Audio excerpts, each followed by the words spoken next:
चलिए स्टार्ट करते हैं ना।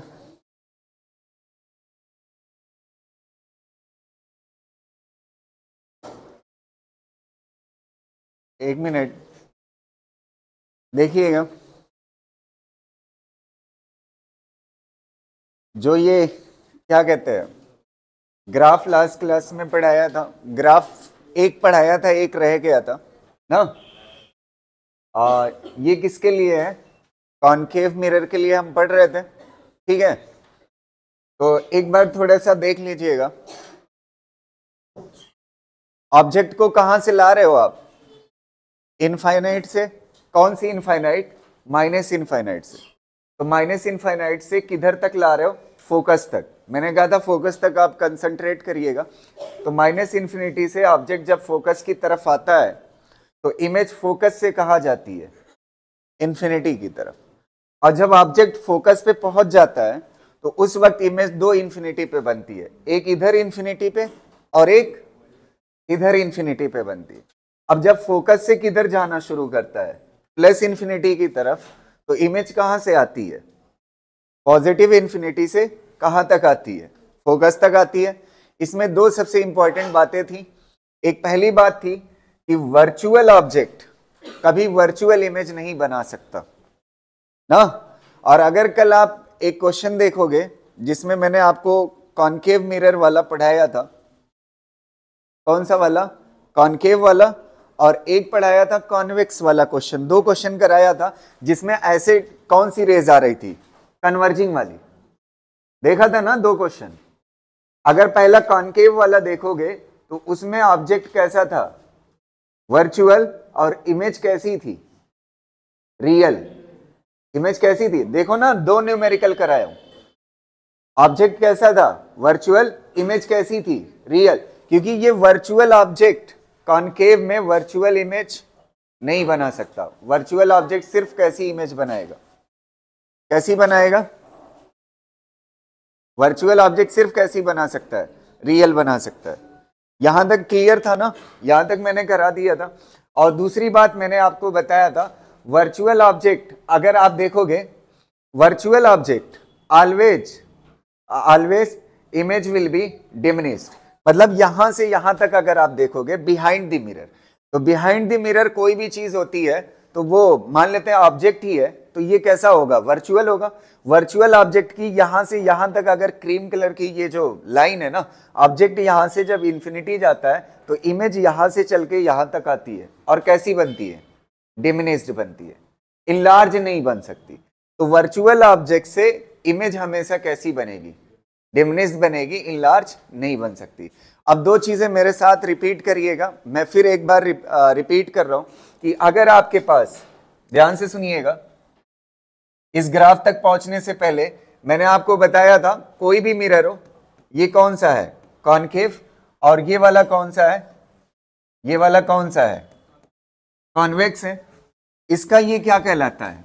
फ्रंट। और इसका ये क्या कहलाता है? बैक कहलाता है ना।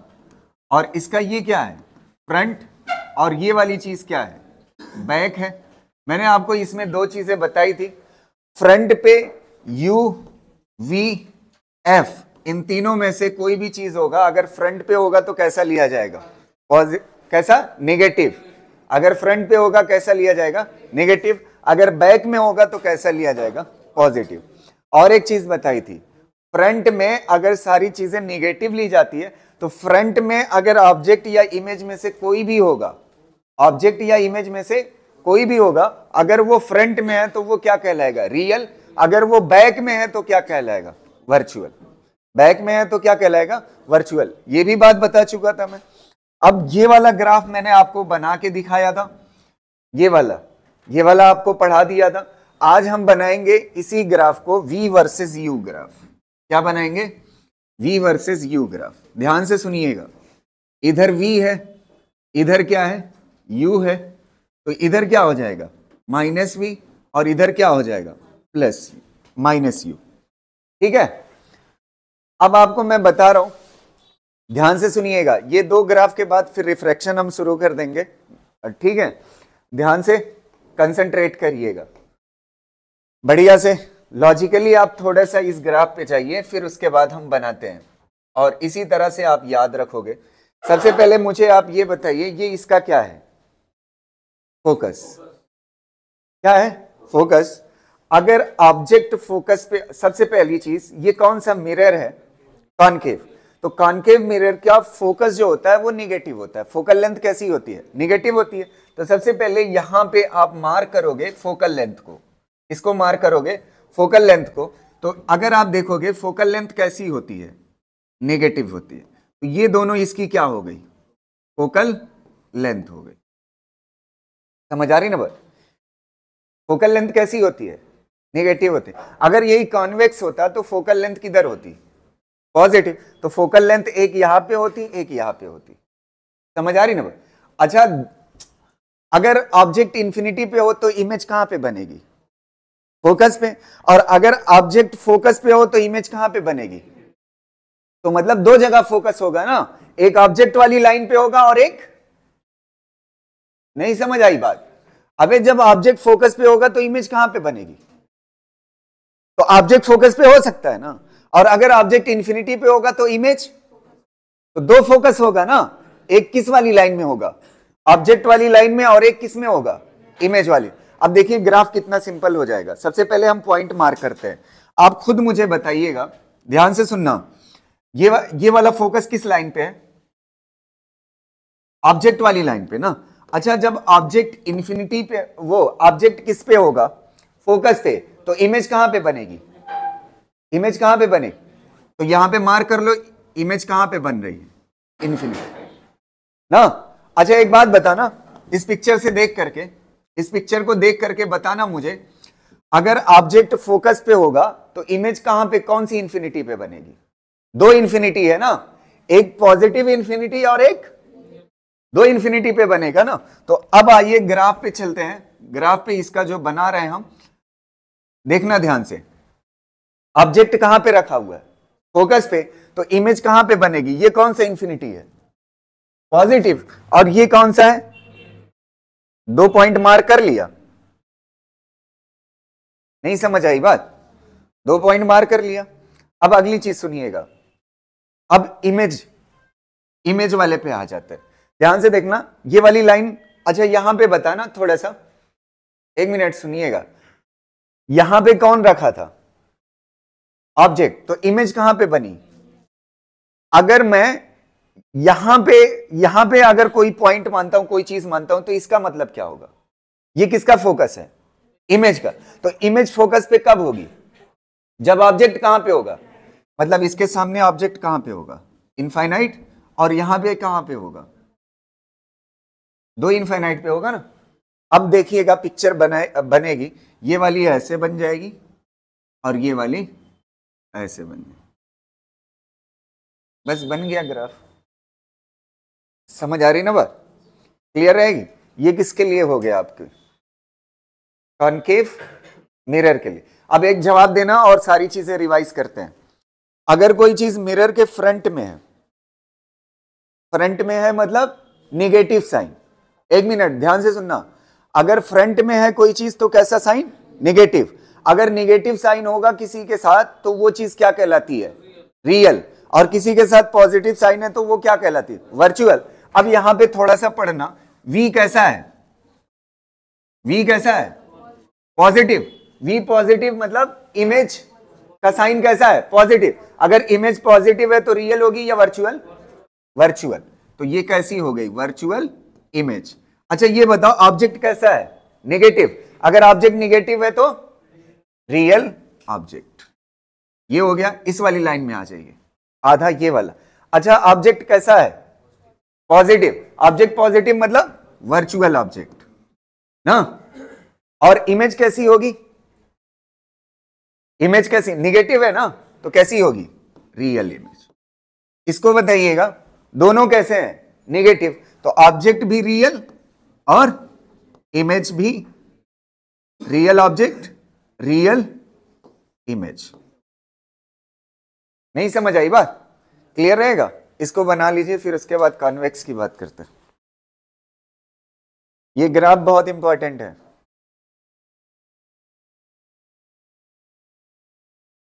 हो गया ना? हेडिंग डालिए ग्राफ फॉर कॉन्वेक्स मिरर।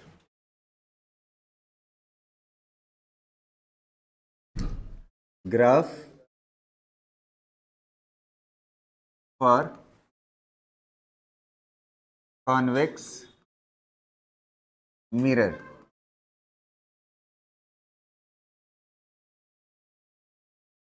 ओए, ग्राफ फॉर कॉन्वेक्स मिरर। देखिए, एक मिनट रुको। कॉनकेव तो हो गया, अब देखेंगे कॉन्वेक्स मिरर। इसका ग्राफ ध्यान से सुनिएगा। ये इस तरह से होता है कॉन्वेक्स, और यहां पर एक चीज आप समझिए, माइनस इंफिनिटी से ऑब्जेक्ट आ रहा है। अच्छा, जो फ्रंट साइड होती है वो निगेटिव होती है, और जो बैक साइड होती है वो पॉजिटिव ले जाए। अब आप देखिए, ऑब्जेक्ट यहाँ माइनस इंफिनिटी से आ रहा है, और ऑब्जेक्ट की साइज ये है, इस साइज का ऑब्जेक्ट है। अच्छा, फोकल लेंथ और सेंटर ऑफ कर्वेचर सब कुछ तो इधर होता है कि नहीं? पॉजिटिव में होता है। तो ऑब्जेक्ट एक ही, मतलब इसकी पोजीशन जो होती है ना, फोकस के बीच में है, सेंटर के बीच में, ऐसा होता नहीं है इसमें। समझ आ रहा? तो सीधा एक ही है। तो अगर आप यहां से ले करके यहां तक जाते हैं, चल करके यहां तक ऑब्जेक्ट को ले जाते हैं, तो आपको ये बात पता है, जब ऑब्जेक्ट इंफिनिटी पे होता है तो इमेज कहां पे बनती है? फोकस पे। और जैसे जैसे ऑब्जेक्ट आगे बढ़ता है तो आपको पता है इसकी इमेज जो है इस तरह से यहां से ऐसे बढ़ती है ना। समझ आ रही ना बात? और आपको पता है कॉन्वेक्स के केस में इमेज जो होती है वो डिमिनिश्ड बनती है। कैसी बनती है? डिमिनिश। अच्छा, ये कौन सा, रियल है या वर्चुअल? रियल है, निगेटिव साइड है ना। रियल ऑब्जेक्ट है, और इमेज कैसी है? वर्चुअल। ये कैसी है? Virtual image. ये बात क्लियर है ना? वर्चुअल मतलब बैक बन रही है ना। बैक में जो बनता है वो क्या होता है? वर्चुअल। जो फ्रंट में बनता है वो क्या होता है? फ्रंट में जो रहता है उसे क्या बोलते हैं? रियल।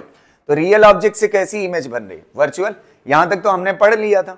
अब आगे की जर्नी देखिए, मैं दूसरे कलर से कर रहा हूं। अगर ऑब्जेक्ट फोकस पे जाता है, कहां पे जाता है? फोकस पे। अच्छा, फोकस पे जैसे ही पहुंचेगा तो सबसे पहली चीज ये है कि दो इंफिनिटी पे इमेज बनेगी।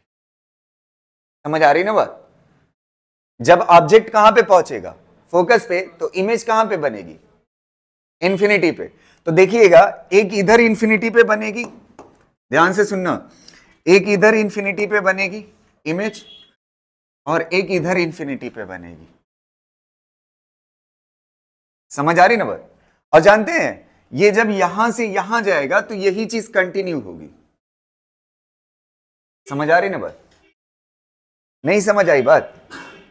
जब ऑब्जेक्ट कहां से, इंफिनिटी से कहां गया? फोकस। तो इमेज कहां से कहां गई? फोकस से इंफिनिटी। समझ आ रही ना बात? क्लियर रहेगा ना? जब ऑब्जेक्ट कहां से कहां जा रहा है? इंफिनिटी से कहां जा रहा है? फोकस। तो इमेज कहां से कहां जा रही है? फोकस से इनफाइनाइट। उसी का जस्ट अपोजिट, माइनस इंफिनिटी से गया है ना फोकस, तो इमेज कहां से कहां जाएगी? फोकस से माइनस इंफिनिटी। आप पिछले वाले में भी देखिए, पिछले वाले में भी यही चीज थी। यहां पे देखो, ऑब्जेक्ट कहां से कहां जा रहा था? माइनस इंफिनिटी से कहां जा रहा था? फोकस। तो ऑब्जेक्ट कहां, फोकस से कहां जा रही थी? Minus infinity. बस ये नीचे की तरफ था, वो ऊपर की तरफ, उसमें वर्चुअल से ही स्टार्टिंग होती है। यहां तक क्लियर है? ये तो मैं बता ही चुका था कल। अब देखिएगा, यहां तक हो गया। ये वाला कैसा ऑब्जेक्ट? एक मिनट बताना, ये इमेज कैसी है? इमेज कैसी है? रियल। और ऑब्जेक्ट कैसा है? Real image. ऑब्जेक्ट कैसा है? वर्चुअल ऑब्जेक्ट ना। अब आगे की जर्नी देखिए, यहां से दूसरा कलर कर देते हैं। यहां से फोकस से कहां जाएगा? फोकस से जैसे इधर जाएगा। अच्छा, अब फोकस से किधर जा रहा है? इधर वाली लाइन बताइएगा। फोकस से किधर जा रहा है? Plus infinity. तो इमेज कहां से शुरू हो जाएगी? प्लस इंफिनिटी से फोकस की तरफ। जस्ट उल्टा होता है। तो यहां से यहां सेंटर तक जाएगी, तो इमेज कहां से कहां तक चली आएगी? सेंटर से कहां चली आएगी? सेंटर। और बराबर साइज की ना, जितना ऑब्जेक्ट की साइज होगी उतना इमेज की साइज। अच्छा, ये बताओ, ये कैसा है? वर्चुअल ऑब्जेक्ट है या रियल? बैक में है तो कैसा कहलाएगा? वर्चुअल, और बैक में इमेज भी है तो कैसी कहलाएगी? वर्चुअल। वर्चुअल ऑब्जेक्ट से कैसी इमेज बन रही? वर्चुअल। अब इसके बाद कहां जाएगा ये अगली लाइन? ये कहां जाएगा? सेंटर से कहां जाएगा? इन्फिनिटी। तो ये कहां चला जाएगा? समझ आ रही ना? अच्छा ये कैसा है, थोड़ा सा कलर चेंज कर देते हैं इसका। ये कैसा है? Virtual object. कैसा है? वर्चुअल। और ये इमेज कैसी है? बोलिएगा, वर्चुअल या रियल? Virtual image. कैसी है? Virtual image. अच्छा एक बात बताना मुझे, यहां से शुरू करते हैं। ऑब्जेक्ट कैसा है? रियल। इमेज कैसी है? वर्चुअल। फिर उसके बाद ऑब्जेक्ट कैसा है? वर्चुअल। इमेज कैसी है? रियल। फिर ऑब्जेक्ट कैसा है? वर्चुअल। इमेज कैसी है? वर्चुअल। ऑब्जेक्ट कैसा है? वर्चुअल। इमेज कैसी है? वर्चुअल। यहां पे कहीं पे आपको दिख रहा है रियल ऑब्जेक्ट से, वो वर्चुअल ऑब्जेक्ट से वर्चुअल? ये रियल ऑब्जेक्ट है, वर्चुअल इमेज। रियल ऑब्जेक्ट से रियल इमेज दिख रही है? नहीं दिख रही है ना? समझ आ रही ना बात? रियल ऑब्जेक्ट से रियल इमेज नहीं दिख रही है। तो इस वाले में आप स्टार मार्क करके एक इंपॉर्टेंट लिखिएगा, कॉन्वेक्स मिरर में रियल ऑब्जेक्ट से रियल ऑब्जेक्ट से रियल ऑब्जेक्ट से रियल इमेज नहीं मिलती।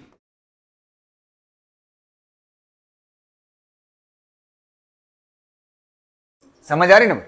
पिछले वाले में क्या पढ़े थे आप? इसमें क्या इंपॉर्टेंट पॉइंट था? वर्चुअल ऑब्जेक्ट से वर्चुअल इमेज नहीं मिलती, और कॉन्वेक्स में रियल ऑब्जेक्ट से रियल इमेज नहीं।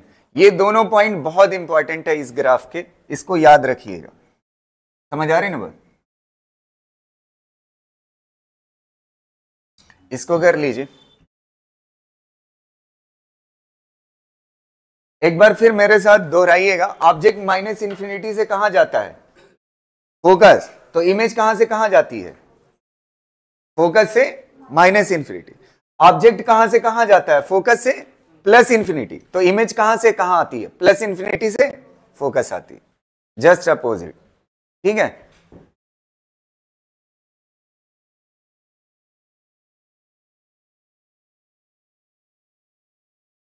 तभी तो आप दोहराओगे, नहीं तो लिखते रह जाओगे। पहली चीज मैंने आपको पढ़ाई थी कॉन्वेक्स, वो कॉनकेव मिरर। कॉनकेव मिरर में वर्चुअल ऑब्जेक्ट से वर्चुअल इमेज नहीं बनती। ऐसे ही कॉन्वेक्स में रियल ऑब्जेक्ट से रियल इमेज नहीं बनती। समझ आ रही ना? ये दोनों बातें इंपॉर्टेंट है, बाकी ग्राफ आप देख के चले जाइएगा। ठीक है, चलिए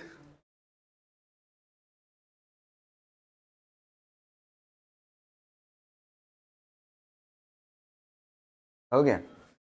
इसका ग्राफ मैंने कल आपको बता ही दिया था, ये वाला 1 divide by V, 1 divide by V versus 1 divide by U. ये -1 डिवाइड बाई वी, और ये क्या हो जाएगा? -1 डिवाइड बाई यू। इसका ग्राफ मैंने कल ही एक्सप्लेन कर दिया था, ये ऐसा होगा। रीजन मैंने बता दिया था, देखिएगा 1 divide by V plus 1 divide by U बराबर होता है 1 डिवाइड बाई एफ के। ये बराबर होता है।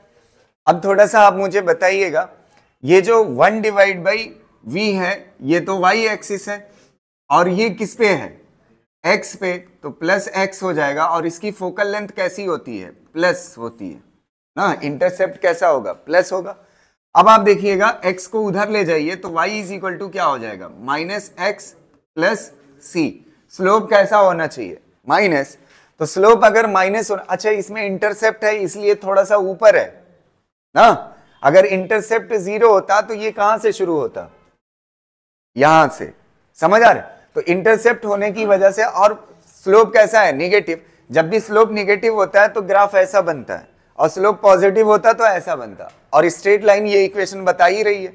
ठीक है, अब थोड़ा सा मुझे बताइएगा, यहां पे v कैसा है? पॉजिटिव, और u कैसा है? नेगेटिव। यू नेगेटिव होना मतलब कौन सा ऑब्जेक्ट? Real object. और इमेज पॉजिटिव है ना, तो कैसी कहलाएगी? वर्चुअल। अच्छा, इसमें दोनों पॉजिटिव हैं, तो दोनों कैसे होंगे? Virtual object, virtual image. और इसमें यू कैसा है? पॉजिटिव। यू पॉजिटिव मतलब वर्चुअल ऑब्जेक्ट, और वी कैसा है? निगेटिव, तो वी निगेटिव मतलब रियल इमेज। ये हो गया वो वाला ग्राफ, ठीक है। अच्छा, उसको भी बना देता हूं इसी के साथ ताकि निपट जाए वो भी। फिर उसके बाद रिफ्रैक्शन। ये v वर्सेस u ग्राफ, ये v हो गया, ये u हो गया, ये माइनस u और ये माइनस v। अच्छा, आप ही बताओ, इस बार एक बार ऑब्जेक्ट फोकस पे हो सकता है और एक बार इमेज फोकस पे हो सकती है। तो एक बात बताइएगा, कॉन्वेक्स का फोकस किधर होता है? पॉजिटिव या निगेटिव? कॉन्वेक्स का पॉजिटिव होता है ना। तो एक बार यहां पे फोकस लोगे f और एक बार यहां पे फोकस लोगे f, ये दोनों कैसे हैं? पॉजिटिव। पिछले वाले में कहां पे लिए थे? इस पे और इस पे। एक बार ऑब्जेक्ट हो सकता है फोकस पे, एक बार इमेज हो सकती है। तो सबसे पहले ऑब्जेक्ट मानते हैं फोकस पे है। ऑब्जेक्ट किस पे है? तो इमेज कहां पे बनेगी? माइनस इंफिनिटी और प्लस इंफिनिटी। ऑब्जेक्ट कहां पे है? फोकस पे। तो ऑब्जेक्ट फोकस पे मतलब ये वाला पॉइंट ना। तो ऑब्जेक्ट जब यहां पे होगा तो इमेज कहां पे बनेगी? इंफिनिटी, माइनस इंफिनिटी, और कहां पे बनेगा? Plus infinity. ये किसकी लोकेशन हो गई? ये किसकी लोकेशन हो गई? ऑब्जेक्ट कहां पे है? फोकस पे। तो इमेज कहां पे होगी? इंफिनिटी पे। दो पॉइंट बन गए। अब एक चीज उल्टा सोचिए, अगर ऑब्जेक्ट कहां पे हो? इंफिनिटी पे हो। तो ऑब्जेक्ट इंफिनिटी पे हो तो इमेज कहां पे बनेगी? फोकस पे। तो इमेज यहां पे है ना, फोकस, इमेज का फोकस यहां पे है, तो इमेज कहां पे बनेगी? फोकस पे। ऑब्जेक्ट कहां पे है? इंफिनिटी पे। तो ऑब्जेक्ट इंफिनिटी पे होगा तो ऑब्जेक्ट इंफिनिटी पे दो जगहों पे बने। ध्यान से देखिएगा, यहां पे फोकस है ना, तो ऑब्जेक्ट कहां पे है? प्लस इंफिनिटी, और कहां पे है? Minus infinity. समझ आ रही ना बात? अब इसको देखिए, मिलाइएगा। इसको मिलाओगे तो ऐसे बन जाएगा और इसको मिलाओगे तो ऐसे बन जाएगा। बस हो गया ग्राफ। समझ आ रही ना बात? एक बार फिर मैं बता रहा हूं, दो ही केस बनता है। अगर ऑब्जेक्ट फोकस पे होता है, ऑब्जेक्ट फोकस, तो दो फोकस बना हुआ है, एक ये एक ये। ऑब्जेक्ट फोकस मतलब इस वाले पे ऑब्जेक्ट है, तो इमेज कहां पे बनेगी? इंफिनिटी पे। एक प्लस इंफिनिटी और दूसरा, तो एक प्लस हो गया और एक माइनस हो गया। दो पॉइंट मार्क कर दिए। फिर उसके बाद दूसरा क्या है? उल्टा मानना। उल्टा क्या होगा? जब ऑब्जेक्ट कहां पे होगा? इंफिनिटी पे, तो इमेज कहां पे बनेगी?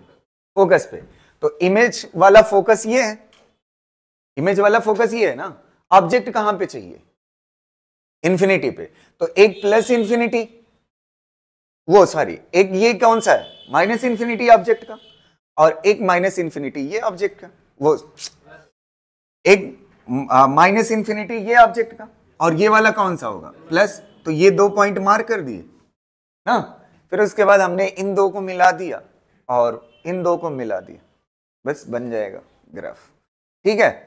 अच्छा, एक बार बोल दीजिए, यहां पे v और u दोनों कैसे हैं? तो दोनों कैसे होंगे? Virtual. Virtual object, virtual image. यहां पे ऑब्जेक्ट पॉजिटिव है तो वर्चुअल ऑब्जेक्ट, रियल इमेज। और यहां पे रियल ऑब्जेक्ट, वर्चुअल इमेज। मेरे ख्याल से आप समझ गए। बस ग्राफ याद रखिएगा अगर पूछता है, ठीक है।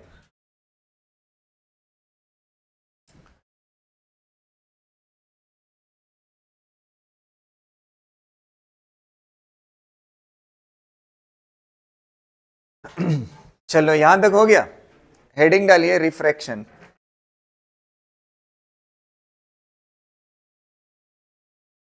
Refraction of light. एक मिनट सुनिएगा हमारी बात। देखो, एक मिरर रोटेशन पे एक क्वेश्चन और एक रिफ्रैक्शन पे दो क्वेश्चन ऐसे हैं जो अभी मैं नहीं कराया हूँ, वो कल परसों में जब टाइम बचेगा तो 10 मिनट के दौरान करा दूंगा, ताकि एक बार फिर आपको रिफ्रैक्शन दिख जाए, मतलब वो क्या कहते हैं, रिफ्लेक्शन दिख जाए। क्या चीज दिख जाए? रिफ्लेक्शन। तो रिफ्लेक्शन के दो क्वेश्चन में, एक रोटेशन ऑफ मिरर पे और एक और रिफ्लेक्शन का क्वेश्चन है, वो दोनों एक ही जैसे हैं, तो वो कल परसों में जब टाइम 10-15 मिनट बचेगा तो करा दूंगा दोनों क्वेश्चन, ठीक है। तो चलिए अब स्टार्ट करते हैं रिफ्रैक्शन। रिफ्रैक्शन में क्या होता है, जब लाइट एक मीडियम से दूसरे मीडियम में जाती है, एक मीडियम से चल के दूसरे मीडियम में जाती है, तो उसकी स्पीड में इफेक्ट आ जाता है। जैसे लाइट अगर वैक्यूम में चलती है, तो लाइट अगर वैक्यूम में चलती है तो उसकी स्पीड कितना होती है? 3 × 10⁸ होती है। लेकिन अगर मीडियम में जाती है तो उसकी स्पीड क्या हो जाती है? चेंज हो जाती है। तो एक ट्रांसपेरेंट मीडियम से दूसरी ट्रांसपेरेंट मीडियम में जब लाइट जाती है तो उसकी स्पीड में चेंज आना ही क्या कहलाता है? रिफ्रैक्शन कहलाता है।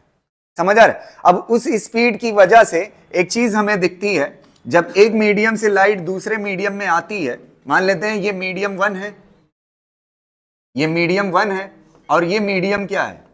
2 है। तो जब मीडियम 1 से मीडियम 2 में लाइट आएगी, एक मीडियम से दूसरे मीडियम में आएगी, तो एक चीज हम देखते हैं कि ऐसे लाइट मान लेते हैं इंसिडेंट की ना, ये इंसिडेंट हो गया, और ये वाली चीज सरफेस से, ये वाली लाइन क्या कहलाती है? नॉर्मल कहलाती है। क्या कहलाती है? नॉर्मल। अब इसको हकीकत में ओरिजिनली ऐसे जाना चाहिए था ना। अब लाइट की स्पीड में चेंज आने की वजह से ये दो काम कर सकती है, या तो ये इसके नॉर्मल के करीब से पास हो जाएगी, या तो नॉर्मल से दूर। अगर वही स्पीड होती तो सीधी निकल जाती। समझ आ रहे हैं? अगर वही स्पीड होती तो सीधी निकल जाती, लेकिन स्पीड सेम ना होने की वजह से या तो ये इधर चली आएगी, इधर चली जाएगी, और या तो फिर ये इधर चली जाएगी। तो इधर चली जाएगी। इसी को जब एक मीडियम से दूसरे मीडियम में स्पीड चेंज होती है तो उसकी वजह से इसका रास्ता क्या हो जाता है? जिस रास्ते से जा रही थी उससे बदल के जाने लगती है। इसी को क्या कहते हैं? रिफ्रैक्शन कहते हैं। क्या कहते हैं? रिफ्रैक्शन। तो ये रिफ्रैक्शन फिनोमिना दिखी क्यों? स्पीड के चेंज की वजह से। समझ आ? तो यहां पे वो बात लिखी हुई है, when light travels from one transparent medium to another transparent medium its speed changes. उस स्पीड के चेंज की वजह से ये उसी रास्ते को ना फॉलो करते हुए बल्कि क्या कर लेती है? दूसरा रास्ता चुन लेती है। उसकी वजह से क्या हो जाता है? इसी फिनोमिना को क्या बोलते हैं? रिफ्रैक्शन बोलते हैं। समझ आई बात? क्लियर रहेगा यहां तक? इसको कॉपी करिए। और एक चीज में बच्चे को दिक्कत होती है, यहां पे दो एंगल होते हैं। अगर आप देखोगे, मान लेते हैं ये वाली रिफ्रैक्टेड रे नहीं है, ये वाली है, तो ये वाला एंगल क्या कहलाता है? इंसिडेंस। और ये वाला एंगल क्या कहलाता है? रिफ्रैक्शन। कौन सा वाला है? रिफ्रैक्शन वाला एंगल। अगर इसको लेते तो ये वाला एंगल क्या कहलाता? रिफ्रैक्शन वाला कहलाता। समझ आ रही है? तो इंसिडेंस एंगल और रिफ्रैक्शन एंगल दोनों कहां से लेना है? दोनों कहां से लेना है? नॉर्मल से लेना है। ये बात जहन में रखना है। जैसे मिसाल के तौर पे अगर मैं बाउंड्री ऐसे दे देता हूं, ये बाउंड्री हो गई, ये सरफेस हो गई ना, ये सरफेस हो गई, और लाइट आ करके ऐसे पड़ती है, देखना ये वाली चीज, और लाइट आ करके ऐसे पड़ी, ऐसे। अब इसमें इंसिडेंस एंगल कौन सा होगा? इसको जाना ऐसे सीधे चाहिए था ना, सीधे ना जा करके अपने रास्ते से क्या होगी? भटकेगी। अब डिपेंड करता है कि स्पीड कम हुई या ज्यादा। दो चीज हो सकती है ना, तो या हो सकता है ये नॉर्मल के क्लोज से पास हो या नॉर्मल से अवे। तो नॉर्मल से क्लोज से अगर मान लेते हैं पास होती है तो ऐसे पास हो जाएगी। तो ये वाला नॉर्मल से ये वाला एंगल क्या कहलाएगा? इंसिडेंस। और ये वाला एंगल क्या कहलाएगा? रिफ्रैक्शन। समझ आ रही ना बात? तो एंगल कहां से लिया जाएगा? इंसिडेंस हो या रिफ्रैक्शन, हमेशा कहां से लिया जाएगा? नॉर्मल से। समझ आ रही ना बात? ये वाली लाइन क्या है? सरफेस से नॉर्मल। क्लियर रहेगा? इसको कर लीजिए, फिर आगे बात करते हैं।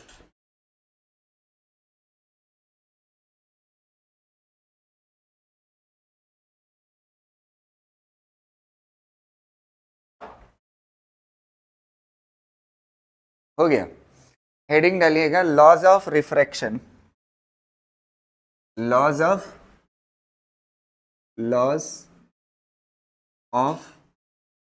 रिफ्रैक्शन।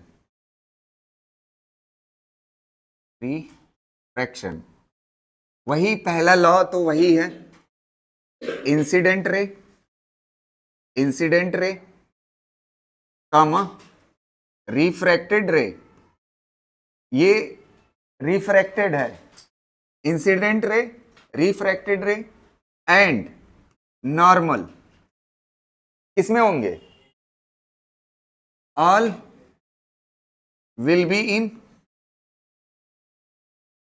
इन सेम प्लेन, पहली बात सेम प्लेन ना, ये दोनों किस में होंगे? सेम प्लेन में होंगे। अब दूसरी बात समझते हैं, इंसिडेंट रे, रिफ्रैक्टेड रे और नॉर्मल किस में होंगे? तीनों सेम प्लेन में होंगे। अब दूसरी इंपॉर्टेंट बात इसकी ये होती है स्नेल्स लॉ। क्या होता है? स्नेल्स लॉ, ये सबसे इंपॉर्टेंट है, स्नेल्स लॉ। ये समझना, ये क्या होता है? मान लेते हैं ये आपके पास सरफेस है ना, ये मीडियम 2 है और ये मीडियम 1 है। मीडियम 1 से रे आई और इंसिडेंट की, ऐसे इंसिडेंट की, और ये वाली लाइन किसकी है? नॉर्मल की ना। अब दो काम हो सकता है, या तो ये अपने रास्ते से अवे हो जाए या तो टूवर्ड्स नॉर्मल हो जाए। तो मान लेते हैं ये इधर हो गई, ऐसे रिफ्रैक्ट हो करके ऐसे आई और ऐसे रिफ्रैक्ट हो गई, तो ये वाला इंसिडेंस एंगल और ये वाला कौन सा? Refraction angle. यहां तक क्लियर है? अब स्नेल्स क्या बोलते हैं, इसका रिफ्रैक्टिव इंडेक्स अगर इस मीडियम का μ1 है और इसका रिफ्रैक्टिव इंडेक्स कितना है? μ2 है, तो स्नेल्स लॉ क्या कहता है? पहले का refractive index into sine of angle, angle कौन सा है इसमें? इंसिडेंस, बराबर होता है दूसरे का रिफ्रैक्टिव इंडेक्स साइन ऑफ, इसमें कौन सा एंगल है? रिफ्रैक्शन, आर के बराबर होता है। समझ आ रही ना बात? ऐसे एक और प्रैक्टिस करके बताइए, जैसे मान लेते हैं ये इस तरह से सरफेस है, ये मीडियम 2 है, ये मीडियम 1 है, इसका रिफ्रैक्टिव इंडेक्स मान लेते हैं म्यू अल्फा, इसका रिफ्रैक्टिव इंडेक्स म्यू बीटा। एक रे ऐसे इंसिडेंट की और ये वाला नॉर्मल लाइन, ठीक है, और रे ऐसे रिफ्रैक्ट हो गई इस तरह से, ऐसे गई, ठीक है। ये वाला एंगल क्या कहलाएगा? इंसिडेंस। ये मान लेते हैं अल्फा है और ये मान लेते हैं क्या है? बीटा है। तो आप कैसे लिखोगे Snell's law? Mu alpha sine alpha बराबर होगा किसके? म्यू बीटा साइन बीटा के। ये होता है स्नेल्स लॉ। समझ आ रही ना बात? इसकी मीनिंग आपको समझ आ रही है? एक चीज आप थोड़ा सा सोचिएगा, 1 मिनट समझना। मान लेते हैं मिसाल के तौर पे, यहां पर एग्जाम्पल के लिए, अगर इस वाले में देख लेते हैं, μ1 जो है वो छोटा है किससे? μ2 से ना। ये कैसे डिसाइड होगा कि μ1 छोटा है μ2 से? ये एक इंसिडेंस एंगल है, ये कौन सा एंगल है? इंसिडेंस एंगल, और ये कौन सा है? रिफ्रैक्शन। अगर इंसिडेंस एंगल बड़ा है, अगर इंसिडेंस एंगल क्या है? बड़ा है, तो साइन की वैल्यू क्या होगी? ज्यादा। अगर साइन की वैल्यू ज्यादा होगी तो म्यू को क्या होना पड़ेगा? कम। नहीं समझ आ रहे? और अगर ये वाला एंगल क्या हो जाएगा? ये वाला एंगल कम हुआ है ना, तो ये कम होने की वजह से ये क्या होना पड़ेगा? तो अगर μ2 ज्यादा है तो उसमें एंगल क्या होगा? कम। और अगर μ1 क्या है? कम, तो यहां पे एंगल क्या होगा? ज्यादा। तो जहां पे रिफ्रैक्टिव इंडेक्स क्या होता है? कम होता है, वहां पे एंगल क्या होता है? ज्यादा। और जहां पे रिफ्रैक्टिव इंडेक्स क्या होता है? ज्यादा होता है, वहां पे एंगल क्या होता है? कम। समझ आ रही ना बात? अब अभी मैं इसको हेडिंग डाल करके पढ़ा रहा हूं, लेकिन एक चीज ताकि आपको रिलेट कर पाए और आपको रट जाए ये बात, इसलिए मैं बता रहा हूं आपको। मैंने इलेक्ट्रोमैग्नेटिक वेव में रिफ्रैक्टिव इंडेक्स का फार्मूला पढ़ाया था, और रिफ्रैक्टिव इंडेक्स का फार्मूला पढ़ाया था mu is equal to C divide by V पढ़ाया था। सी क्या होता है? Speed of light. अच्छा, रिफ्रैक्टिव इंडेक्स आपके नजर में है क्या यहां पे फिलहाल? रिफ्रैक्टिव इंडेक्स ये है कि अगर लाइट वैक्यूम में ट्रेवल कर रही है उसका कंपैरिजन अगर लाइट किसी, तो रिफ्रैक्टिव इंडेक्स सिंपली है क्या, स्पीड ऑफ लाइट का कंपैरिजन वैक्यूम से मीडियम में, बस इतना सा है ना, यही फील आ रहा है ना। रिफ्रैक्टिव इंडेक्स क्या है, स्पीड ऑफ लाइट का कंपैरिजन किससे, स्पीड ऑफ लाइट इन किसी मीडियम, यही है ना रिफ्रैक्टिव इंडेक्स। अच्छा आप ये बताओ, ध्यान से सुनना, अगर म्यू2 ज्यादा है, म्यू2 ज्यादा है, अगर म्यू2 ज्यादा होगा तो उसकी v क्या होगी, स्पीड ऑफ लाइट क्या होगी यार, स्पीड ऑफ लाइट कम होगी ना, तो स्पीड ऑफ लाइट कम होगी, और जिसका म्यू ज्यादा होगा, म्यू ज्यादा किसका है, म्यू2 का, अच्छा म्यू कम किसका है, म्यू1 का, तो जिसका म्यू कम होगा उसकी स्पीड क्या होगी, ज्यादा, मतलब इसमें स्पीड क्या है ज्यादा और इसमें स्पीड क्या है कम। तो एक चीज लॉजिकली याद रखिएगा, जिसमें स्पीड कम होगी उसका पैर कम फैलेगा, जिसकी स्पीड कम होगी उसका पैर कम फैलेगा, और जिसकी स्पीड उसका, नॉर्मली यही होता है कि नहीं। अच्छा ये लाइट कैसी है, समझ पा रहे हो ना, ऐसे कंसीडर कर, एक मिनट यार सुनो, रिफ्रैक्टिव इंडेक्स इसका ज्यादा है, तो जहां पे रिफ्रैक्टिव इंडेक्स ज्यादा होगा वहां पे स्पीड क्या होगी, कम, और जहां पे स्पीड कम होगी वहां पे पैर कम फैला पाएगा, और जहां पे रिफ्रैक्टिव इंडेक्स क्या होगा, कम, वहां पे स्पीड क्या होगी, और वहां पे उसका पैर ज्यादा फैला होगा, है कि नहीं, सिंपल सा। बस इतनी सी बात याद रखिएगा। इसको समझ आया कि नहीं, अभी मैं पढ़ा रहा हूं रिफ्रैक्टिव इंडेक्स, बस रिलेट करने के लिए थोड़ा सा आपको बताया कि रिफ्रैक्टिव इंडेक्स और वेलोसिटी क्या होती है एक दूसरे से, है एक दूसरे से क्या होती है, रिलेटेड होती है। अगर रिफ्रैक्टिव इंडेक्स ज्यादा होता है तो स्पीड ऑफ लाइट क्या होती है, कम, और अगर रिफ्रैक्टिव इंडेक्स कम होता है तो स्पीड ऑफ लाइट क्या होती है, ज्यादा। अगला टॉपिक मैं वही पढ़ाता हूं, पहले इसको कर लीजिए फिर।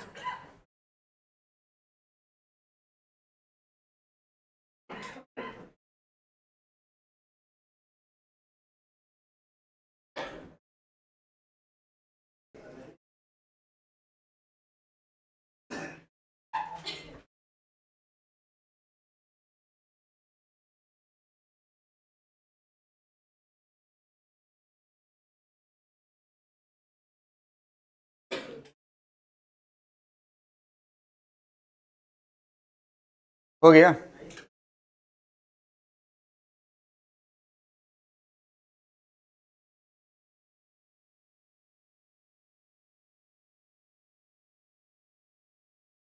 लिख चुके हैं ना,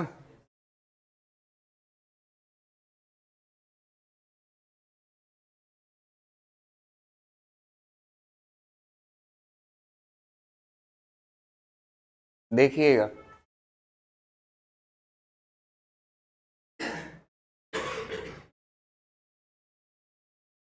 हेडिंग डालिएगा पहले रिफ्रैक्टिव इंडेक्स, ठीक है, रिफ्रैक्टिव इंडेक्स, रिफ्रैक्टिव इंडेक्स ना, इसको कैसे दिखाते हो, म्यू से, और ये म्यू होता क्या है, c बाई v होता है, ये speed of light in vacuum, speed of light in vacuum, और ये क्या होता है, speed of light in any medium, speed of light in any medium ना, ये होता है रिफ्रैक्टिव इंडेक्स। तो रिफ्रैक्टिव इंडेक्स सिंपली कंपैरिजन है किससे, स्पीड ऑफ लाइट का वैक्यूम में किससे कंपैरिजन है, speed of light in medium में, ठीक है, कितना घट जाती है, कितना गुना घट जाती है, यही पता करना क्या कहलाता है, रिफ्रैक्टिव इंडेक्स, ठीक है। एयर के लिए रिफ्रैक्टिव इंडेक्स जो होता है वो 1 होता है, कितना होता है एयर के लिए। अच्छा एक बात बताओ, किसी भी मीडियम में लाइट की स्पीड घट सकती है या बढ़ सकती है, इससे ज्यादा तो नहीं हो सकती, ये हमेशा क्या होगी, कम होगी, अगर ये कम होगी तो म्यू की वैल्यू कभी भी 1 से कम नहीं हो सकती, 1 से कम नहीं हो सकती, या तो 1 के बराबर होगी या तो 1 से क्या होगी, म्यू की वैल्यू बड़ी होगी ना। Mu less than 1 not possible है कि नहीं, नॉट पॉसिबल। समझ आई कि नहीं ये बात, क्योंकि ये वैल्यू कम होगी ना, speed of light in any medium, जिस भी मीडियम में होगी कम ही होगी, इससे ज्यादा नहीं हो सकती। तो ये वैल्यू या तो 1 के बराबर हो सकती है या तो ये 1 से बड़ी हो सकती है, ये बात। अब कुछ मतलब आपको 2 या 3 रिफ्रैक्टिव इंडेक्स ऐसे हैं जो आपको रटे होने चाहिए एकदम, समझ आ रही ना बात। और ये एग्जाम में भी हो सकता है जरूरत पड़े और दिया ना हो। तो रिफ्रैक्टिव इंडेक्स वाटर का जो होता है H2O का, H2O का जो होता है वो 1.33 होता है। कितना होता है, 1.33 होता है। और 1.33 को ऐसे भी बोल सकते हो 4/3 या 1.33, समझ आ रही ना बात। और रिफ्रैक्टिव इंडेक्स जो ग्लास का होता है, किसका, ग्लास का होता है, वो कितने के बराबर होता है, 3/2 या 1.5 के बराबर। और रिफ्रैक्टिव इंडेक्स एक और डायमंड का, किसका, डायमंड का, डायमंड का जो रिफ्रैक्टिव इंडेक्स होता है वो मेरे ख्याल से अप्रॉक्स 2.42 के करीब होता है, 2.42 के करीब। ये 3 रिफ्रैक्टिव इंडेक्स आपको याद रहने चाहिए, समझ आ रही ना। वाटर का कितना होता है 1.33 या 4/3, और ग्लास का 3/2, और डायमंड का 2.42। ये तीनों रिफ्रैक्टिव इंडेक्स आपको याद रहने चाहिए, ठीक है। रिफ्रैक्टिव इंडेक्स समझ आ गया, ठीक है।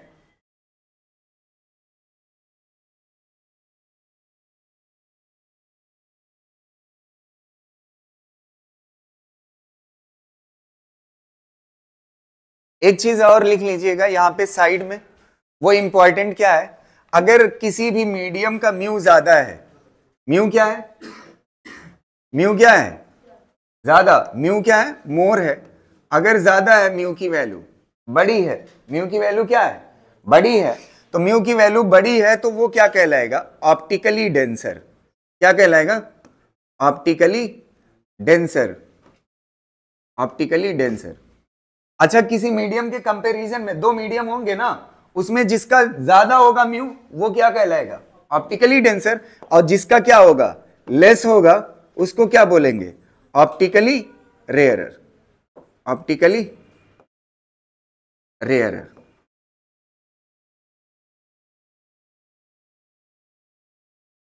ठीक है, ऑप्टिकली रेयरर, ऑप्टिकली रेयरर किसे बोलेंगे, अगर 2 मीडियम है, 2 मीडियम है ना, जिसका रिफ्रैक्टिव इंडेक्स कम होगा वो क्या कहलाएगा, ऑप्टिकली रेयरर। और जिसका मीडियम क्या होगा, ज्यादा, वो क्या कहलाएगा, ऑप्टिकली डेंसर।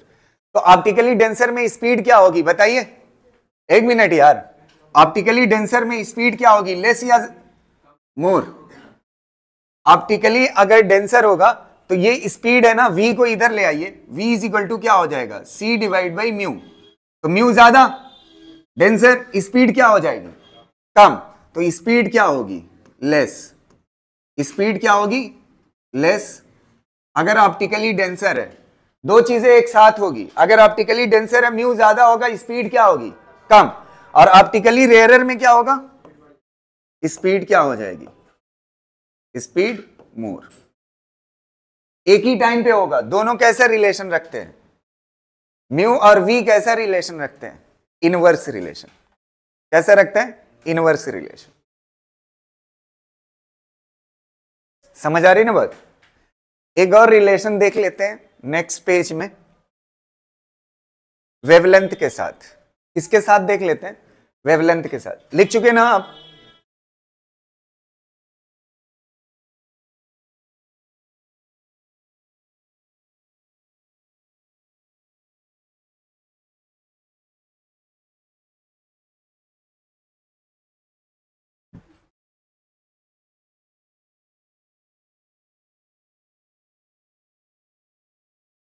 लिख चुके, तो रिफ्रैक्टिव इंडेक्स और स्पीड ऑफ लाइट में क्या रिलेशन होता है? Inverse relation. दोनों में कैसा रिलेशन होता है? इनवर्स रिलेशन होता है। एक चीज और देखिएगा, ये वाला फार्मूला आपने पढ़ा है, वेलोसिटी का एक और फार्मूला होता है लेमडा इंटू एफ। ये होता है वेलोसिटी का एक और फार्मूला होता है, ये क्या है? Speed of light, speed of light ना, ये होता है स्पीड ऑफ लाइट का फार्मूला v का। और ये लेमडा, और ये क्या है? फ्रीक्वेंसी। और ये क्या होता है? फ्रीक्वेंसी। और ये क्या होता है? वेवलेंथ, वेवलेंथ ना। अब इसमें थोड़ा सा मुझे बताइएगा, एक चीज मैं आपको बताऊं, एक स्टार मार्क करके ये पॉइंट लिखिएगा। फ्रीक्वेंसी जो होती है f, ये सोर्स की प्रॉपर्टी होती है, सोर्स प्रॉपर्टी। सोर्स प्रॉपर्टी का मतलब क्या है? ये मीडियम चेंज होने से फ्रीक्वेंसी नहीं चेंज होती। एक मीडियम से दूसरे मीडियम में अगर लाइट जाएगी तो फ्रीक्वेंसी चेंज नहीं होगी। फ्रीक्वेंसी किसकी प्रॉपर्टी है? सोर्स की। जैसे अभी मेरे गले में, मान लेते हैं मिसाल के तौर पे, क्या कहते हैं, ऑसिलेशन वाला चैप्टर पढ़ाया था ना। ऑसिलेशन वाले चैप्टर में मैंने आपको बताया था कि अगर एक बार आपने रस्सी को पकड़ के ऑसिलेट करा दिया तो जो फ्रीक्वेंसी बन गई, अब वही फ्रीक्वेंसी की वेव चलेगी आगे भी। तो फ्रीक्वेंसी मीडियम पे डिपेंड नहीं करती, फ्रीक्वेंसी सिर्फ किस पे डिपेंड करती है? सोर्स। और एक और प्रॉपर्टी होती है कलर। क्या? कलर। कलर किस पे डिपेंड करता है? कलर जो प्रॉपर्टी होती है, कलर जो प्रॉपर्टी होती है वो depends on frequency, depends on frequency. अगर किस पे डिपेंड करती है? फ्रीक्वेंसी पे। अगर फ्रीक्वेंसी सोर्स पे डिपेंड करती है तो मीडियम चेंज करने पे फ्रीक्वेंसी नहीं चेंज हो रही है, तो मीडियम चेंज करने पे कलर भी नहीं चेंज होगा। समझ आ रहे? तो रिफ्रैक्शन के दौरान एक थ्योरेटिकल क्वेश्चन पूछा जा सकता है, क्या रिफ्रैक्शन के दौरान कलर चेंज हो जाएगा लाइट का? तो नहीं होगा। अगर इंसिडेंट रे रेड है तो रिफ्रैक्टेड भी कैसी होगी? रेड ही होगी। कलर तब तक नहीं चेंज होगा जब तक उसकी फ्रीक्वेंसी ना चेंज हो। समझ आ रही ना बात? अब आप बताइएगा, फ्रीक्वेंसी तो कांस्टेंट चीज है, एक बार बन गई तो बन गई, तो वेलोसिटी डायरेक्टली प्रोपोर्शनल है किसके? लेमडा के। वेलोसिटी डायरेक्टली प्रोपोर्शनल है किसके? लेमडा के। और velocity inversely proportional, speed inversely proportional होती है किसके? रिफ्रैक्टिव इंडेक्स के। किसके? रिफ्रैक्टिव। अगर मान लेते हैं, एक मिनट ध्यान से सुनना, अगर मान लेते हैं कोई लाइट है, एक आंसर देना, थोड़ा सा इस रिलेशन को फील करना। एक लाइट है, यहां पे एक मीडियम है, ये मीडियम टू हो गया, ये मीडियम 1 हो गया, ये एयर है, ये एयर है। अब एयर के अलावा अगर कोई भी मीडियम होगा, सबसे रेयरर कौन होता है? एयर होती है। इसके बाद जो भी होगा वो कैसा होगा? डेंसर होगा। तो ये डेंसर है, तो इसका म्यू क्या है बताइए? ये डेंसर है, म्यू क्या है? ज्यादा। और इसका म्यू कितने के बराबर है? 1 के बराबर। हाँ, तो अगर लाइट कोई इंसिडेंट करती है और यहां से यहां आती है ना, इंसिडेंट की, अब यहां से यहां एक मीडियम से दूसरे मीडियम में आ रही है, तो थोड़ा सा बताइए रेयर से किधर जा रही है? डेंसर। तो म्यू बढ़ रहा है या घट रहा है? तो म्यू बढ़ना मतलब स्पीड, तो इसकी स्पीड इस वाले मीडियम में क्या हो जाएगी? कम हो। अगर स्पीड कम हो गई तो इसका रिफ्रैक्शन किधर होगा? क्लोजर टुवर्ड्स नॉर्मल होगा। स्पीड कम होगी तो पैर कम फैलेगा, अगर स्पीड ज्यादा होगी तो पैर ज्यादा फैलेगा। समझ आ रही ना? यहां तक क्लियर है कि नहीं? समझ पाए ना बात? तो एक चीज आप देखिए यहां पे रिलेशन कैसा है। अच्छा ये बताओ, अगर स्पीड कम हो गई तो वेवलेंथ भी क्या हो जाएगी? भाई रेयरर से किधर जा रहा है? डेंसर। तो रिफ्रैक्टिव इंडेक्स क्या हो रहा है? बढ़ रहा है। स्पीड क्या हो जाएगी? कम। स्पीड कम होगी तो वेवलेंथ भी क्या हो जाएगी? कम। और अगर डेंसर से रेयरर जाता तो म्यू क्या होता? डेंसर से रेयरर जाता, म्यू कम होता। म्यू कम होता तो स्पीड बढ़ना मतलब वेवलेंथ बढ़ जाना। तीनों का रिलेशन समझ आया? अब आप देखिएगा, इसको लिखोगे आप, पूरा कर लीजिए।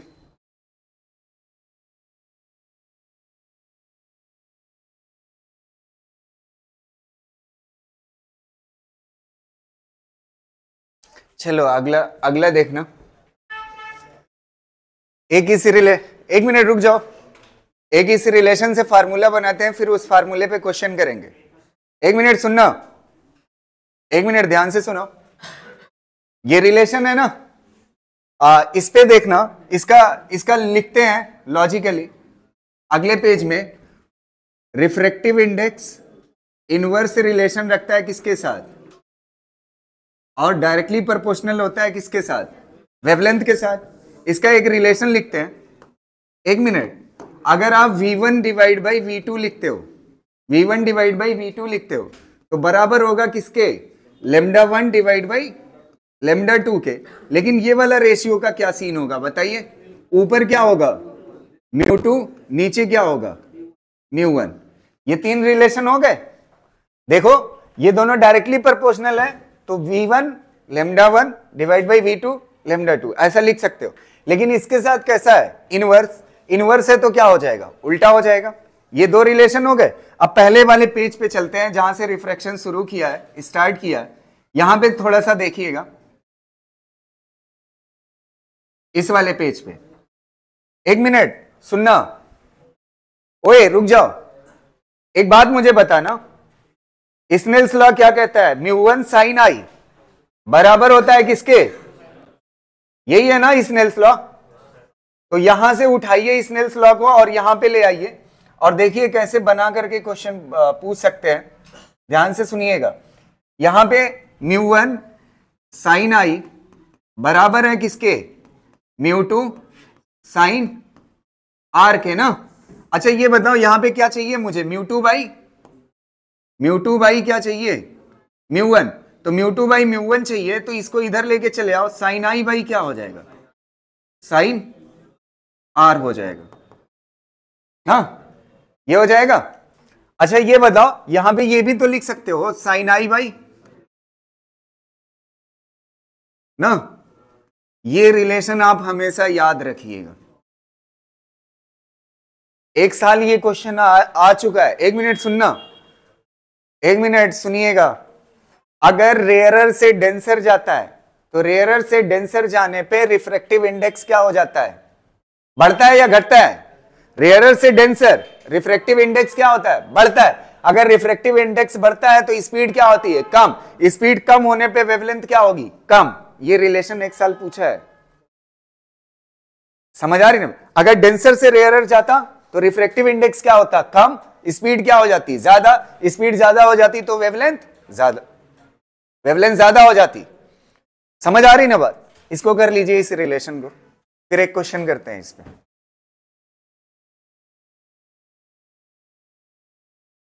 यहां तक समझ आई ना बात। एक क्वेश्चन करते हैं, एक क्वेश्चन, फाइंड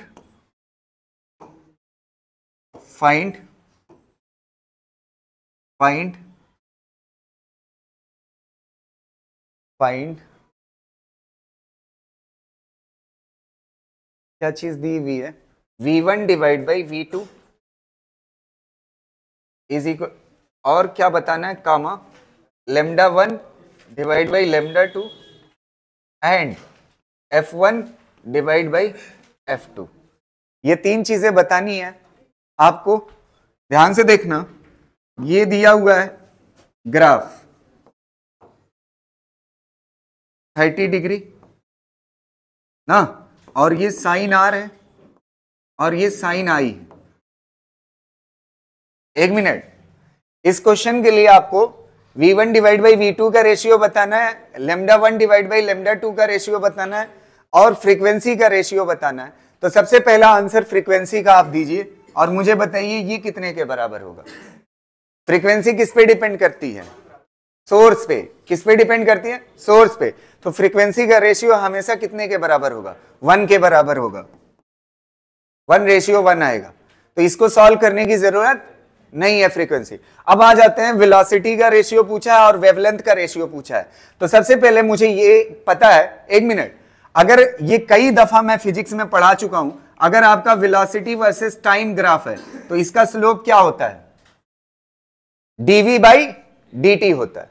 अगर यहां पे प्रेशर है और यहां पे वॉल्यूम है तो स्लोप क्या होगा, dp बाई डीवी, और दूसरा नाम होता है टेन थीटा। दूसरा नाम क्या होता है? Tan theta.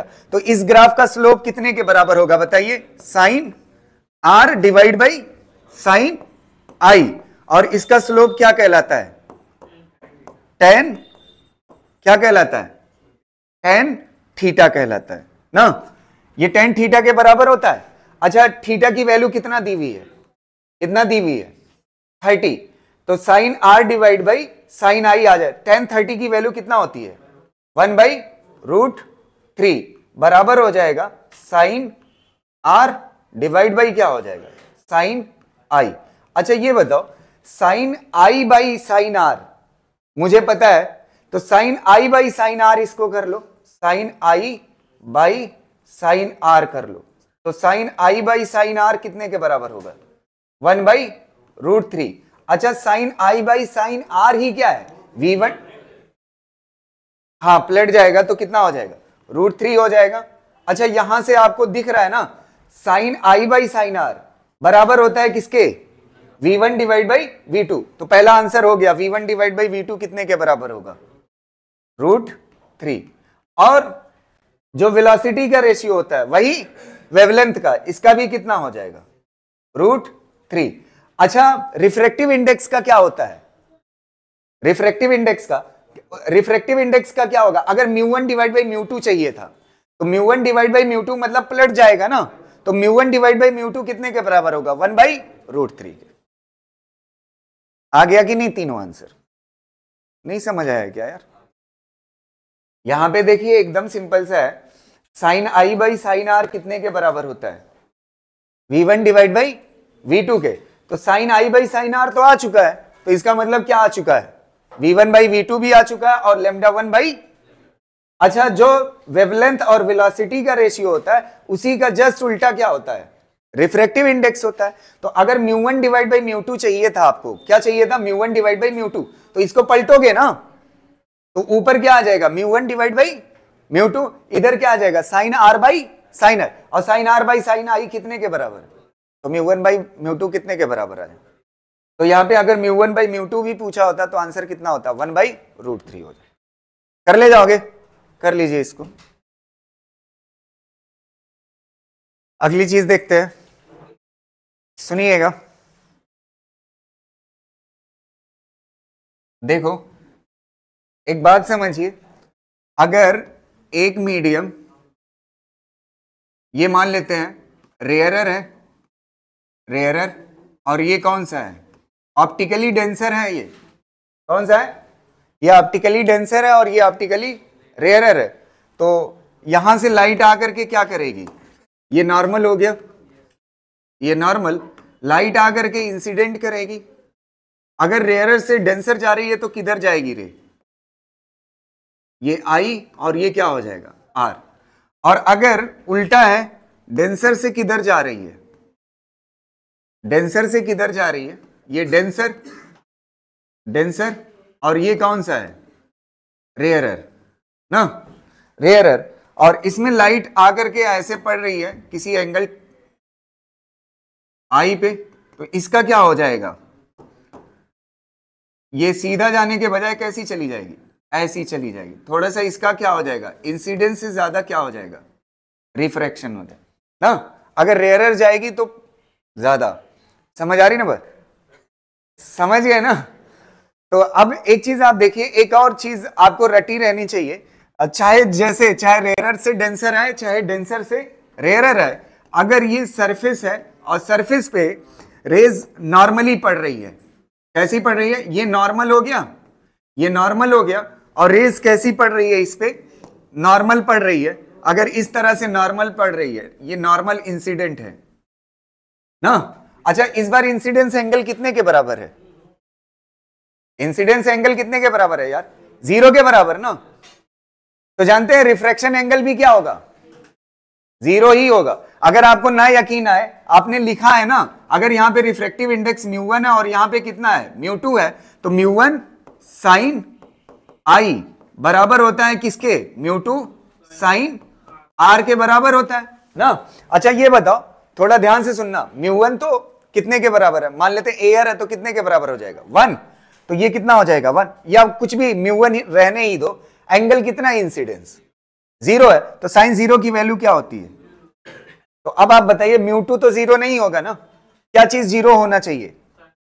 साइन अल्फा कितने के बराबर? 0, तो अल्फा भी क्या हो जाएगा 0, ये अल्फा नहीं आर है, आर भी क्या हो जाएगा 0, मतलब रिफ्रैक्शन एंगल भी क्या होगा 0। तो अगर कोई रे नॉर्मली आकर के इंसिडेंट करती है तो क्या हो जाएगा? वो सीधा चली जाएगी, अपने रास्ते से मुड़ेगी नहीं, अपने रास्ते से मुड़ेगी नहीं। तो एक चीज आपको थोड़ा सा ऐसा लग नहीं रहा है, अगर मैं रिफ्रैक्शन मुड़ने की बात करता, किसकी बात करता? एक मीडियम से जब जाती है दूसरे मीडियम में, एक मीडियम से जब दूसरे मीडियम में रे जाती है तो अपने रास्ते से मुड़ जाती है, उसे रिफ्रैक्शन कहते हैं, गलत हो जाता। समझ आ रही ना बात? एक मीडियम से आ रही है और दूसरे मीडियम में जा रही है, हाँ स्पीड चेंज हो जाएगी, यहां पे स्पीड अलग होगी, यहां पे स्पीड अलग होगी, इसे कहते हैं रिफ्रैक्शन। समझ आ रही ना बात? क्लियर है ना? तो अगर नॉर्मली इंसिडेंट करेगी तो कैसी चली जाएगी? सीधी चली जाए। ये बात क्लियर रहेगी, इसको बना लीजिए पिक्चर, फिर उसके बाद आगे बात करते हैं इसके। अब क्वेश्चन कर लेंगे इसके ऊपर, ठीक है, स्नेल्स लॉ के ऊपर। एक क्वेश्चन करिएगा, ठीक है, ये बहुत हल्का सा क्वेश्चन है।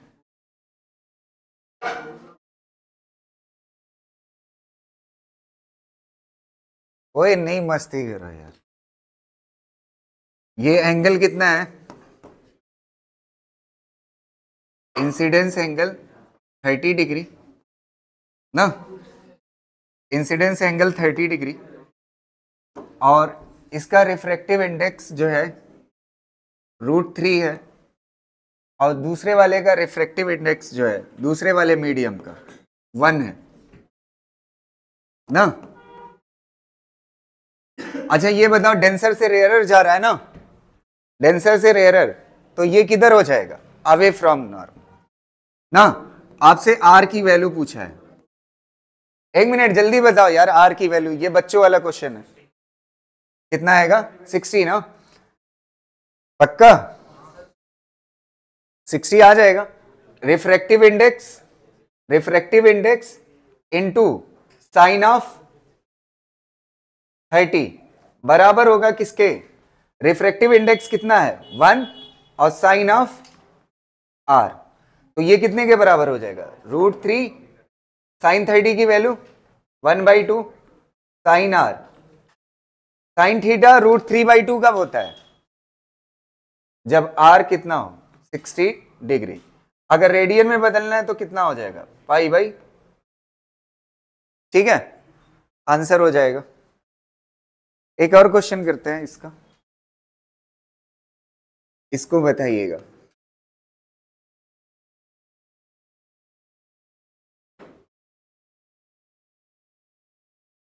$60 डिग्री और यहां पे रेस ऐसे नॉर्मल आकर के पड़ रही है,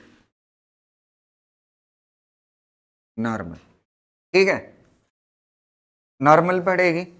अब आपसे पूछा है find the emergence angle, find the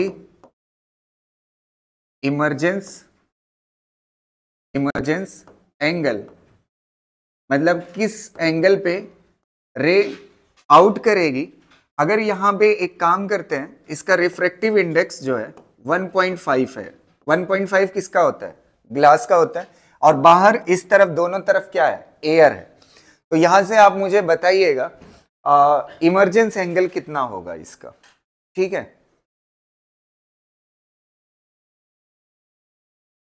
सबसे पहले आप क्या करोगे? अच्छा ये इंसिडेंट कितने पे कर रही है? ये एंगल कितना है? 90 ना, तो 90 पे अगर कर रही है तो ये रे कैसी चली जाएगी? यहां से आगे सीधा चली जाएगी ना, सीधा चली आई। अब सीधा आने के बाद यहां पे ये वाली लाइन किसकी हो गई? इस सरफेस के क्या है? ये नॉर्मल, नॉर्मल से क्या होगी? रिफ्रैक्ट। अच्छा ये बताओ डेंसर से किधर जा रही है? रेयरर। तो डेंसर से रेयरर जा रही है तो इसका पाथ क्या हो जाएगा? अवे हो जाएगा। नॉर्मल से क्या हो जाएगा? अवे हो जाएगा। तो ये वाला एंगल क्या कहलाएगा? Emergence angle. अब मसला क्या है, अगर ये वाला एंगल आप पता कर लेते हो तो आपका काम हो जाएगा। ये वाला एंगल पता करने का तरीका क्या होगा, ध्यान से सुनना, इसको ट्रायंगल को पूरा कंप्लीट कर लो। इस ट्रायंगल को पूरा कंप्लीट करने के बाद, अच्छा ये अगर 90 है तो ये कितना होगा, अरे यही लाइन है ना कंटिन्यू, तो ये कितना होगा 90। अच्छा ये वाला पैरेलल है ना, तो ये कितना होगा 60। 90 और 60 कितना हो जाएगा 150। एक ट्रायंगल कितने का होता है 180, तो ये बचा कितना 30 ना। अच्छा ये बताओ, अब तो हो गया ना, refractive index into sine of angle. Refractive index कितना है 1.5, साइन ऑफ एंगल, एंगल कितने के बराबर है 30 ना, is equal to refractive index, बाहर क्या है एयर, तो बाहर एयर है तो कितना हो जाएगा 1, और साइन ऑफ एंगल ई ना। अच्छा ये 1.5, साइन 30 की वैल्यू कितना होती है, साइन 30 की वैल्यू कितना होती है 1/2, ये कितना हो जाएगा साइन ऑफ ई। अच्छा ये पॉइंट हटाओगे तो कितना हो जाएगा 15/20 इज इक्वल टू कितना हो जाएगा साइन ऑफ ई। अच्छा ये कितना हो जाएगा 3, और ये कितना हो जाएगा 4। अच्छा साइन थीटा 3 और 4 कब होता है, पक्का, तो इसको निकाल नहीं पाओगे ना, दिक्कत होगी, तो आप सीधा E इज इक्वल टू कितना कर दो, E इज इक्वल टू कितना कर दो, साइन इनवर्स 3/4। 5 होता तब होता उतना ना, कर ले जाओगे ना, काश होता तब भी नहीं होता, उसमें भी 5 होना चाहिए। हाँ हो गया, कर ले जाओगे ना। एक क्वेश्चन और देता हूं, इसको करिएगा।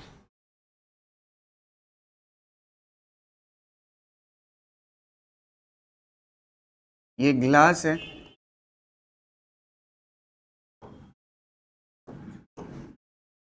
अच्छा इसका नॉर्मल कहां से होगा, सेंटर से ना, सेंटर से ये इंसिडेंस करती है एक रे यहां से 60 डिग्री पे ना, यहां पे एयर है, आपको रिफ्रैक्शन एंगल बताना है, किधर मुड़ेगी थोड़ा सा बताइए, इसको जाना ऐसे था ना, किधर टूवर्ड्स रेयरर से किधर जा रही है डेंसर, तो रेयरर से डेंसर जब जाएगी तो ऐसे मुड़ जाएगी ना टूवर्ड्स, ये वाला एंगल बताना है आर, रिफ्रैक्शन एंगल बताना है, कितना आ रहा है, देखो क्या करोगे, यहां पे रिफ्रैक्टिव इंडेक्स कितना है 1, और साइन 60 इज इक्वल टू क्या हो जाएगा, यहां पे रिफ्रैक्टिव इंडेक्स कितना है 3/2, और कितना हो जाएगा साइन 3/2 ही है ना 1.5, साइन क्या हो जाएगा आर।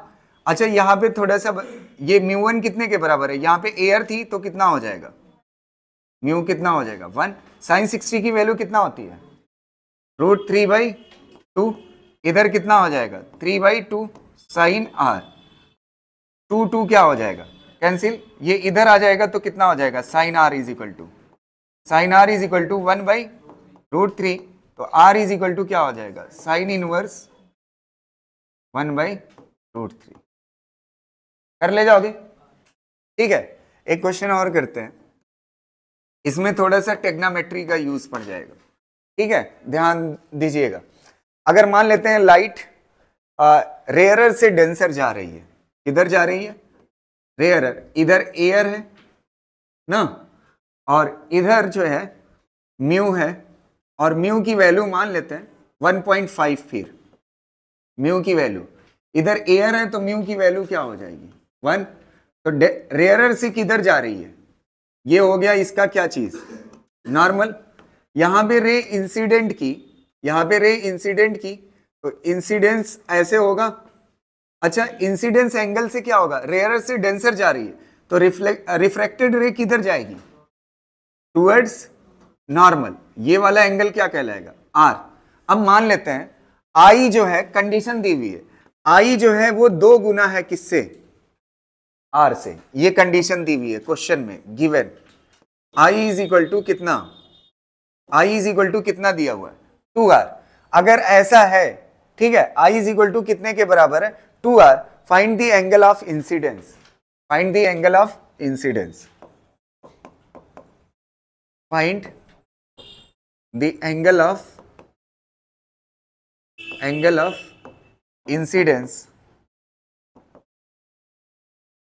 इंसिडेंस I बताना है, ट्राई करिएगा, देखते हैं, सॉल्व करते हैं इसको, देखना, इसको सॉल्व करते हैं, इसको इरेज कर देंगे इस वाले को, ठीक है, इसको देखिएगा, इस वाले क्वेश्चन को करते हैं। यहां पे म्यू कितना है, 1 हो जाएगा, और साइन कितना हो जाएगा, 1 इंटू साइन आई, यही हो जाएगा ना, 1 इंटू साइन आई, बराबर होगा किसके, बराबर होगा रिफ्रैक्टिव इंडेक्स इंटू साइन, ये क्या हो जाएगा, आर हो जाएगा ना। अब आपको कंडीशन दी हुई है, आई बराबर है किसके, 2r के, और पूछा क्या है, आई पूछा है। अगर आई आपसे पूछा है तो एक काम करते हैं, आर को हटाते हैं, आर को हटाएंगे तो यहां पे कितना हो जाएगा, 1.5 साइन, आर की जगह पे कितना हो जाएगा बताइए, आर कितना हो जाएगा, I/2, I/2 हो जाएगा, और यहां पे कितना हो जाएगा, साइन आई। अब मसला फंस गया, ये I/2 है, ये आई है, इसको काट नहीं सकते। तो एक फिजिक्स में मैंने जब आपको वो पढ़ाया था, क्या कहते हैं, प्रोजेक्टाइल मोशन, तो उस वक्त ये फार्मूला बहुत बार आया था, साइन 2 थीटा बराबर होता है 2 sine theta into cos theta के, ये बहुत बार आया था ना, 2 साइन थीटा इंटू किसके बराबर होता है, साइन 2 थीटा कितने के बराबर होता है, 2 sine theta into cos theta. अच्छा, लॉजिकली आप यहां पे थोड़ा ध्यान से देखें, ये 2 थीटा की जगह पे यहां पे कितना एंगल आ रहा है, आधा आ रहा है, तो ऐसे नहीं कर सकते, अगर इसको साइन थीटा लिखते हैं 2 थीटा की जगह पे, तो ये कितना हो जाएगा, 2 sine theta by 2 into cos theta by, लिख सकते हो कि नहीं, अगर एंगल आधा करोगे तो ये वैल्यू क्या हो जाएगी, लॉजिकली आधी हो जाएगी। अब इसकी जगह पे देखिए, साइन आई की जगह पे क्या लिख सकते हो आप, 2 sign I/2 into cos I/2 बराबर हो जाएगा 1.5 साइन I/2, यहां से कट रहा है साइन I/2, कट जाएगा ना। अब यहां से कॉस I/2 कितना हो जाएगा, 1.5 डिवाइड बाय, ये 2 इधर आ जाएगा तो कितना हो जाएगा 2, और ये कितना हो जाएगा कॉस I/2। यहां तक क्लियर है ना। अब इसको सॉल्व करोगे तो कितना हो जाएगा, 3/, ये कितना हो जाएगा 3/4। अब कॉस को उधर लेके जाओ तो क्या हो जाएगा, कॉस इनवर्स, और कितना हो जाएगा, थोड़ा सा आगे लिखो, कॉस इनवर्स 3/4, और इधर कितना बचेगा, I/2, 2 को उधर लेके चले जाओ तो I इज इक्वल टू कितना हो जाएगा, 2 कॉस इनवर्स 3/4। बस ये आंसर है, समझ आ रही ना बस। वैसे भी वो आंसर गलत हो जाता अगर यहाँ पे 1.5 आता, मुझे लग रहा था, क्योंकि 1.5 कॉस थीटा नहीं हो सकता कभी, समझ आ रही ना बस। तो वहां से मुझे समझ आ रहा था कि गड़बड़ी हो रही है कहीं, ठीक है। रुको भाई, एक क्वेश्चन और है, एक क्वेश्चन और है? अरे इसी का उल्टा, उसमें इसमें क्या चीज डबल है, मतलब I बड़ा है, R क्या है, छोटा है। अगला क्या हो सकता है, जब कहां से जाए, डेंसर से किधर जाए, रेयरर, तो क्या होगा, ऊपर वाला एंगल क्या होगा, छोटा, नीचे वाला क्या होगा, बड़ा। तो उस वक्त R 2 गुना हो किसका, R 2 गुना हो किसका, इंसिडेंट का। तब आपसे फिर पूछता है इंसिडेंस एंगल कितना होगा। तो ये दोनों पेयर है, दोनों में से कोई भी पूछ सकता है, ठीक है।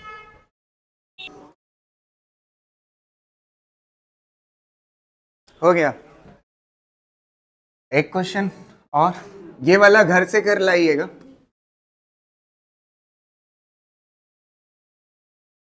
ये कौन सा है, डेंसर, और इसका रिफ्रैक्टिव इंडेक्स 1.5, और ये कौन सा है, रेयरर। अच्छा ये लिखने की जरूरत नहीं है, यहां से पता ही चल रहा है म्यू की वैल्यू 1.5 है, यहां पे म्यू की वैल्यू कितना है, 1 है। लाइट आकर के इंसिडेंट करती है ना, और ये क्या हो गया, नॉर्मल। अच्छा डेंसर से रेयरर जा रही है तो ये क्या हो जाएगी, ज्यादा एंगल पे जाएगी, ये आई है और ये क्या है, आर है। इस बार आर कितना है, 2 गुना है किससे, आई से। तो आपको क्या बताना है, find the incidence angle.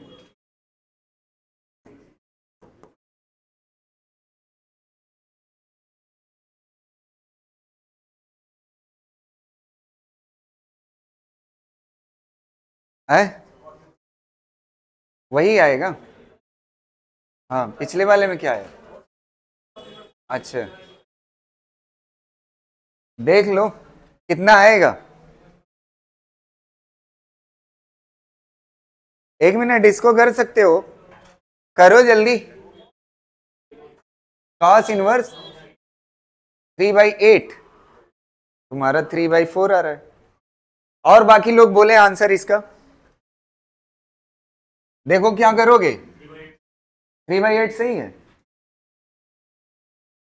Try करिए कहीं पे गलती तो नहीं हो रही है। इसको क्या करोगे, रिफ्रैक्टिव इंडेक्स कितना है 1.5, और कितना हो जाएगा साइन आई बराबर होगा रिफ्रैक्टिव इंडेक्स कितना 1 साइन आर। बदलना किसको, आई चाहिए ना, आर को बदलना है, तो यहां पे कितना हो जाएगा साइन आर, कितने का अभी कूट दूंगा मैं, 2 साइन आई इंटू, अब हैंग करने लगा है, 2 sine theta into cos theta, 1.5 sine I, sine I क्या हो जाएगा, कैंसिल। अब यहां पे 1.5 डिवाइड बाई कितना हो जाएगा 2, और यहां पे क्या हो जाएगा कॉस आई ना, तो ये कितना हो जाएगा 3/2, तो कितना हो जाएगा 3/4, तो आई इज इक्वल टू क्या हो जाएगा कॉस इनवर्स 3/4, ये आएगा ना। कर ले जाओगे इस तरह के क्वेश्चन। और एक बात बताऊं मिसाल के तौर पे, 1 मिनट, एक आखिरी बात सुन लीजिए, अगर यहां पे 3/5 आता किसी भी क्वेश्चन में, जैसे मान लेते हैं पिछला वाला क्वेश्चन ही किए थे, उसमें भी क्या आया था cos इनवर्स 3/4 आया था ना। अगर डाटा पुट करने के बाद, 1 मिनट सुनना, अगर डाटा पुट करने के बाद यहां पे 3/5 आ जाता, कितना आ जाता 3/5, तो यहां पे 3/5 आ जाता, और ऑप्शन साइन में भी हो सकता है ना। जैसे मान लेते हैं एक ट्रायंगल है, 1 मिनट सुनिएगा, एक ट्रायंगल होता है ना, तो इसका cos थीटा क्या होता है, ये cos समझ पा रहे हो ना। जैसे मान लेते हैं आई की वैल्यू आई cos इनवर्स 3/5, 1 मिनट ध्यान से सुनना, पिछले वाले क्वेश्चन में cos इनवर्स 3/5 आ गया, 3/4 की जगह पे कितना आया 3/5 आया, तो cos को इधर ले आओ, तो cos i is equal to कितना हो जाएगा 3/5। अच्छा cos थीटा किसके बराबर होता है, बेस डिवाइड बाई हाइपोटेनियस, तुरंत ट्रायंगल बना लेना, 3 और कितना हो जाएगा 5, बचा वाला कितना हो जाएगा 4, तो साइन के फॉर्म में कितना होगा, यही आंसर 4/5। तो ऐसा भी हो सकता है आप सॉल्व करें, cos में आए आंसर और किस में दिया हो, साइन में। ये बात मैंने वेक्टर में बताई थी एक बार, समझ पा रहे हैं ना, कर ले जाओगे ना। अगर cos में आंसर आया है तो उसको साइन में बदलना आना चाहिए, ठीक है। tan में भी दे सकता है, tan में भी दे सकता है ना, tan थीटा क्या होता है बताइए, अगर cos थीटा से ये 3 और 5 है तो ये कितना होगा 4, tan थीटा कितने के बराबर होता है, परपेंडिकुलर अपॉन बेस, मतलब साइन cos tan आपस में एक्सचेंज कर सकते हो ना, नहीं समझ आ रहा है, कर सकते हो, तो आराम से हो जाएगा क्वेश्चन, ठीक है, ठीक है, थैंक यू।